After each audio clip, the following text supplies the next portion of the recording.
Welcome back, children. Okay. Yes, in the previous slide we discussed about the declination of Inamgon town. Okay, how it came to end. Okay. Yes, here it was given in your book. Please take your book, all of you.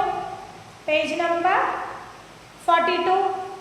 Take what skeletal studies tell us. Okay, listen. It is easy to make out the skeleton of a child from its small size. Okay? It is easy to make out the skeleton of a child from its small size. How the archaeologists, historians and scientists came to know that whether the skeleton is child or man or woman or animals means if the skeleton size is small, so it easily identified it is a child's skeleton. Okay. Then, however, there are no major differences in the bones of a girl and a boy. Because in the child's they can't to understand or they can't to identify whether the skeleton was a boy or a girl. Okay. Can we make out whether a skeleton was that of a man or a woman? Okay, child's skeleton we can't know about, we can't identify whether it is a boy or girl. But is it possible from the adult skeleton whether it is a man or woman? Yes, it is possible. How? Well, sometimes people decide on the basis of what is found with the skeleton. If a skeleton wear a bangle, studded neckwear and hipwear, anklet means that is probably that skeleton of a woman. Okay, with the ornaments they identify, and in some cases that rich people used even the man also used more ornaments. Okay, so what happened? For instance, if a skeleton is found with the jewelry, it is sometimes thought to be that of a woman. However, there are problems with this. Often men also wear ornaments. A better way of figuring out the sex of a skeleton is to look at the bone structure. That means the hip or the pelvic area of woman is generally larger to enable childbearing. Okay, dears, because of the childbearing, woman's hip part is somewhat bigger. So, from this, the scientists identified that skeleton was a woman or a man. Okay, these distinctions are based on modern skeletal studies. About 2000 years ago, there was a famous physician named Charaka who wrote a book on medicine known as the Charaka Samhita. There he states that the human body has 306 bones. Okay. So how many bones are in our body? 206. Yes, no? You studied in your science. I am correct? Yes, 206 bones. But what the Charaka said, human bodies contain 360 bones. That is more than 160 bones. So this is a much larger than the number 200 bones. Then it recognized in modern anatomy. In modern anatomy we have they say 206 bones. So what they concluded, Charaka arrived at this figure by counting the teeth, joints and cartilage. Okay. So with the teeth, cartilage and joints, everything calculated, and they said 360 bones. Okay, how do you think he found out about the human body in such great detail? Okay, think and give the answer. Then, elsewhere here they given a detail for you, page number 43. Okay, find China in your atlas. Okay, where it is? It is our neighboring country. Where it is? North. Okay, north side of our country. Okay, find China in your atlas. Around 3500 years ago, we find some of the first evidence of writing in China. These writings were on animal these called oracle bones because they were used to predict the future. Kings got scribes. Who is called scribes? The persons who know to read and write. To write questions on the bones. Would they win battles? Would the harvest be good? Would they have sons? The bones were then put into the fire. And they cracked because of the heat. Then fortune tellers studied these cracks and tried to predict the future. As you may expect, they sometimes made mistakes. Okay, yes children, what they are saying, do you understand? The scribes write something or asking some questions in the animal's bone. Okay, what? Whether the king win in the battle, or the king or this year the people will get good harvest or not. Like that they are asking their questions. They write in the bone and put the bone into the fire. So automatically in the fire what happened? The bones, the heat makes some cracks on the bones. Then the fortune teller take the bone and read the cracks and say the future, predict. Sometimes may wrong. These kings lived in palaces in cities. They amassed vast quantities of wealth, including large, elaborately decorated bronze vessels. However, they did not know the use of iron. Okay, see the question. List one difference between the Raja of Rigveda and these kings. Okay, I need the answer from you for the last question. The pink color question, because I already explained you about the Raja lived in the Rigvedic period. Okay, how? Then these are the exercise given in the book. Now you listen. Sukta. What is called Sukta? Slogas or mantras. That means well said. Recite by the teacher and repeat by the students. Okay. Then chariots. Where they used chariots used in battles. Yajna. That means sacrifice. Then Daza. Slave. Megalith. Stone boulder. Okay dears, I am given the answer also. Now, megalith, complete the sentences. Slaves were used for what purpose? The people used them as their property. Okay. Here, slaves were used for work. If they don't want, what they are doing?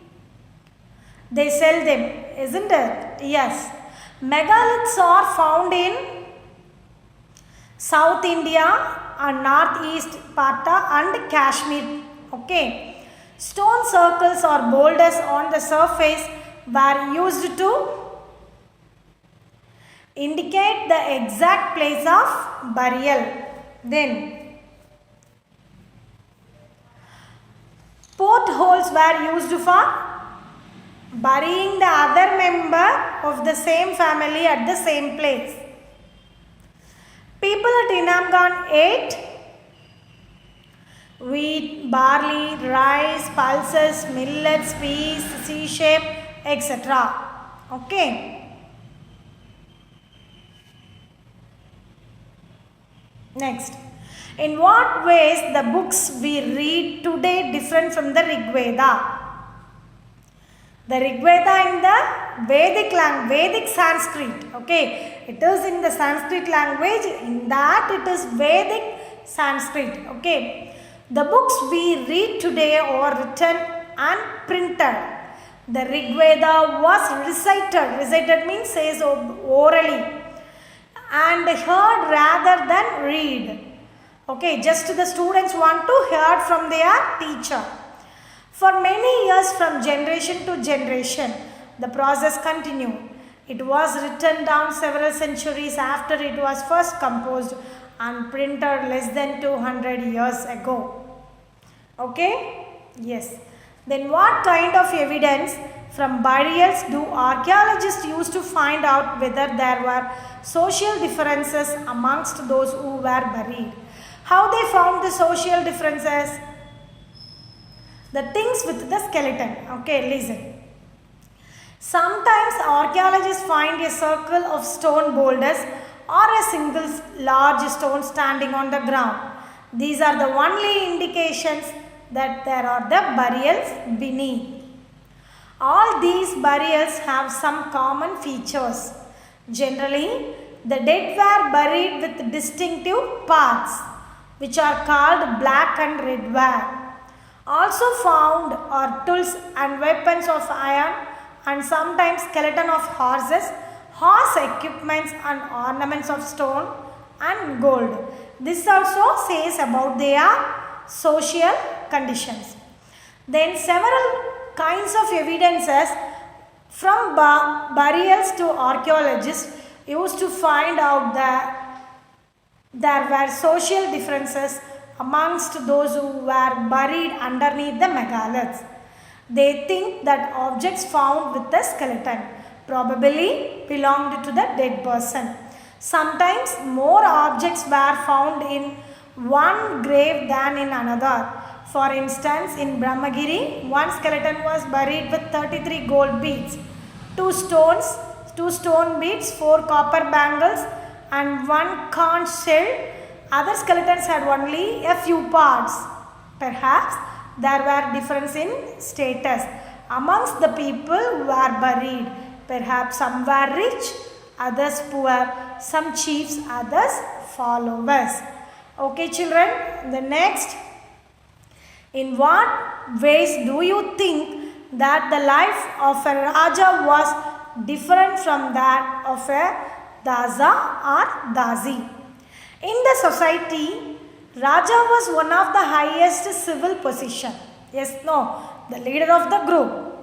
Rajas were the kings of the community, whereas the Dazas and Dazis were the lowest position in the society. The Daza or Dazis were slaves who were used for work. They were treated as the property of their owners. They were captured in the war. Okay, dears? Yes.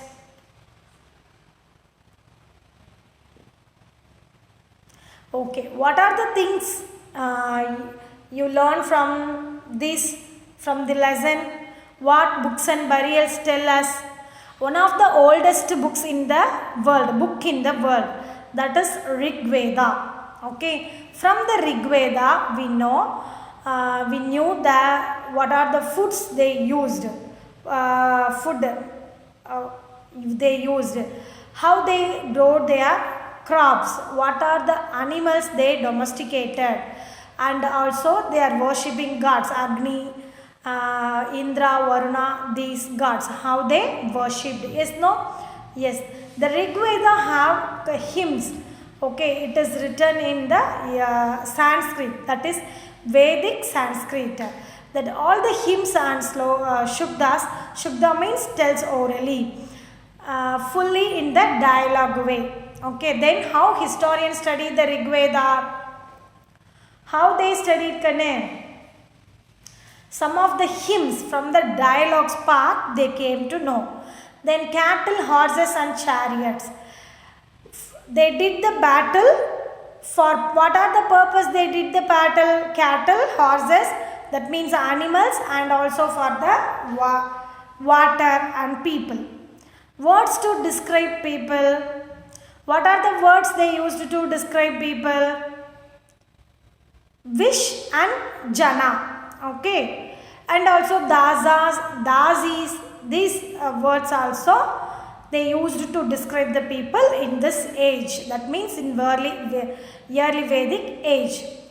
The story of the megaliths. What is mega means? Big. Liths means stone. The burial, they kept the stones on the burial sites. Okay. So they given respect for the dead bodies because they don't want to harm the dead bodies after they are dead by the wild animals. So they buried them in the great big distinct parts and everything. Okay.